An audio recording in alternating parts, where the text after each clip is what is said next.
ఇందాకని అడిగారు ఏమండి ఇలాంటిది ఏదైనా రూల్ ఉందని. రూల్ కాదండి.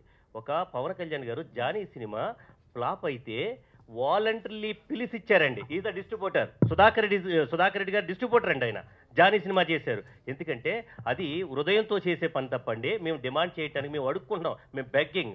ఇలాగే ఒక రజనీకాంత్ గారు ఇచ్చారు. ఎందుకండి ఓహో డిస్ట్రిబ్యూటర్లు ఉంటే నేను ఉన్నానని ఆయన అనుకున్నారు కాబట్టి.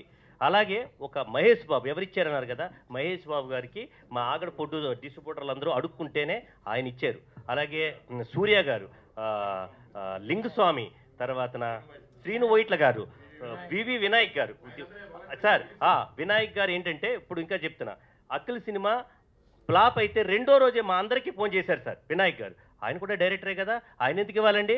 మా సుధాకర్ రెడ్డి గారు 6 కోట్లు పోయింది ఆయనకి, మేము ఆయన అడగలేము అంటే రెండో రోజే ఫోన్ చేసి ఆయన ప్రతి డిస్ట్రిబ్యూటర్ నేనున్నాను మీ వెనక, నేనున్నాను, నా సినిమాని మీరు నన్ను నమ్ముకున్నారు అని వెంటనే ప్రతి డిస్ట్రిబ్యూటర్కి వచ్చే షేర్లో 3 crores, నియర్లీ 3 crores అయినండి మా అందరికి డిస్ట్రిబ్యూట్ చేశాడు. మేము కొంత ఉపశమనం అయ్యాము. మేము కూడా ఇంకోటండి, రేపు పొద్దున్న సూసైడ్ నోట్లు రాసేస్తాం పూరి గారి మీద, ఏం పర్లేదు మా డిస్ట్రిబ్యూటర్లు రాసేస్తారు. సెక్షన్లు ఎన్ని ఉన్నాయో సెక్షన్లు అంటే పెట్టడమే, అంటే లా అది సెక్షన్స్ పెట్టడమే ఒక వ్యక్తి మీద ఆధారం అనుకుంటే ఎవరి మీదనే పెట్టొచ్చు కదండి. Please subscribe. Please do subscribe. Please subscribe. Please subscribe. Please subscribe to our YouTube channel.